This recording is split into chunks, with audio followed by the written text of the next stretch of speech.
that then explains to both the victim and the offender the process, as well as there's significant paperwork that goes into it and agreements that they have to agree to. We already have an alternative dispute resolution person who's Denise, she was Lorenzo in Judge Dildane's office. So her compensation is already being handled. But for this specific component, I was hopeful that we could go ahead and charge the application fee, kind of gets a buy-in from the defendant.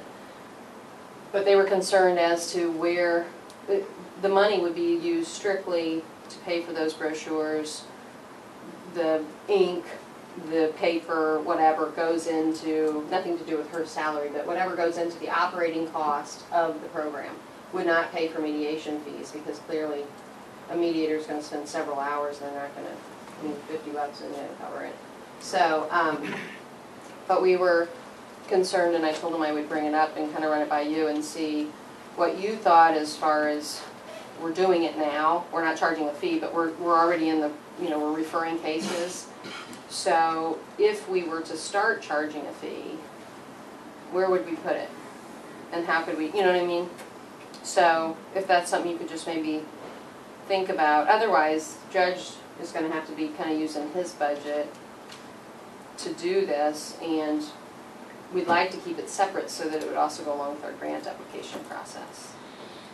It would be mostly misdemeanors, some felonies, but mostly misdemeanors, and it would be pre-filing. So hopefully it'll minimize our filing as well, and like a theft case, maybe a fraud case, those types of cases are the types of cases that we'll do to property damage, trespass, that kind of stuff. So if you want to just kind of mull it over, and right now we're not, like I say, we're not charging anything other than the defendant is paying the fee for the mediator, and we're just kind of absorbing the cost in my office or in Judge Dildane's office, where the just, I mean, we've only had 2. So, but there are several that have come across my desk that I think, that might be a good one. So if you guys could maybe think about it and shoot me an email. And finally, the bake sale last week for Detective Huffman made $1,870. So family was very excited, so thank you anyone and everyone that came over and participated. It was just a fantastic turnout. That's all I got. Okay. You have the notes that I sent you regarding the credit card policy. Yes. You have those in your, that's a work in progress, I take it? Yes, I haven't, I gave them to George actually when I came over on Friday. So George has that. Yep. Have you had time to contact the gentleman from Southwest Missouri regarding the depository? George also has that. He was in Pike County this morning, so. Okay. So we'll check, if you would check with George on that, so we can continue to move forward there. Where do you stand? Are you, as far as the questions that we're formulating to send to the Attorney General for an opinion, how close are you to having our first draft to send to Ms. Hagemeyer to review? I've already drafted the questions, and I spoke with Ms. Hagemeyer. We had, she was my mediator the other night. I know she had some medical things this week, and I think she's, you can better tell me if she ever leave town. She's gone on a big trip. Was she 2 weeks? Yeah, so she's out of the country for 2 weeks.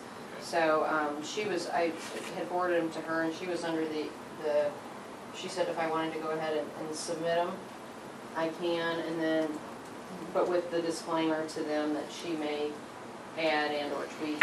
Right. So, so I was going to do that. Okay. Paige Bellamy was also out of the office last week, so I was only visiting with his assistant. Okay, so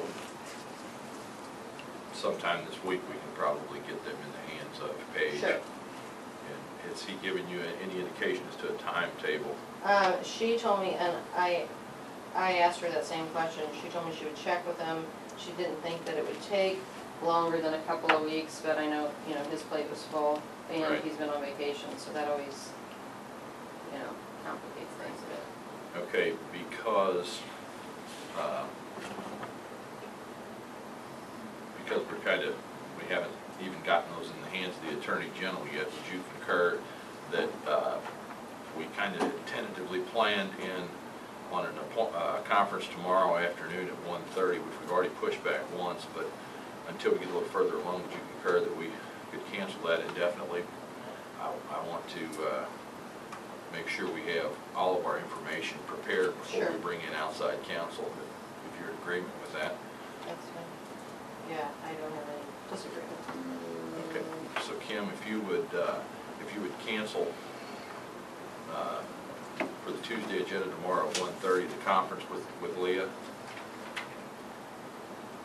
and we will not reschedule that at this time until we get a better handle on what exactly we want to lay before the outside counsel.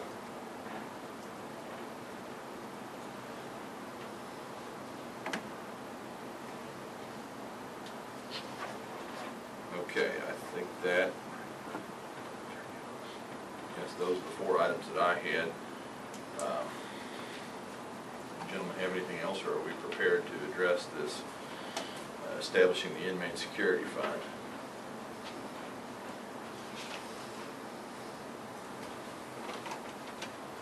Okay, I will read through this. In the Lincoln County Commission of said county on the 8th day of August 2011, the following among other proceedings were had in the matter of establishing the inmate security fund and directing that $2 be added to court costs in accordance with section 488.5026 RS Missouri, whereas the Missouri legislature enacted section 488.5026, which authorized counties such as Lincoln County to establish an inmate security fund in accordance with and for the purpose set forth therein. A copy of said section 488.5026 being attached hereto, and it is therefore ordered by the County Commission of Lincoln County that an inmate security fund be and is hereby established in accordance with section 488.502. It is further ordered that $2 be assessed in all criminal court cases in accordance with section 488.5026.1 and paid by the clerks of the courts of Lincoln County in accordance with section 488.5026.2. It is further ordered that the county treasurer establish a separate fund to be known as the Inmate Security Fund in accordance with section 488.5026. Section 3, it is further ordered that a copy of this order be provided to Judge Dan Dildine, Judge Bennett Burkemper, Judge Jim Beck, Grace Sinclair, Circuit Clerk, Christy Hinkey, Treasurer, Mike Krigbaum, Sheriff, and Leah Askey, Prosecuting Attorney. I would entertain a motion to adopt the Inmate Security Fund at this time. I move we adopt the inmate security fund as presented. Do I have a second? Second. All in favor say aye. Aye. The ayes have it. Kim, do you have the seal? I do.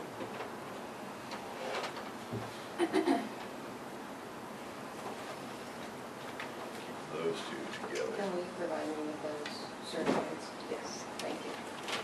Christy, I spoke with the inmate meeting, and evidently, I don't know if I need to talk to you, but Asuka can just do something with their computer system that makes it happen. Okay, So, so we'll just come through them. do I need to No, I don't go think through days, or? I mean, I'm not exactly sure. Right, But they Mike should have a breakdown, what it should look like when it comes through. All they're saying is they're direct deposit it, basically. Okay, because Pike County Clerk was at the meeting, and they've done it up Sign there. willy-nilly And so below she that. said if you just call Asuka, Mhm. they just Turn it enable on. it. Right, Right. exactly. Okay. So will you handle that then? Yes. Okay, thank you.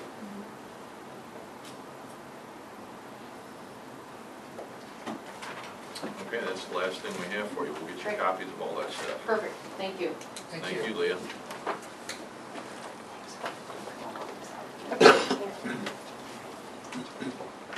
Margie will give Kim a couple seconds.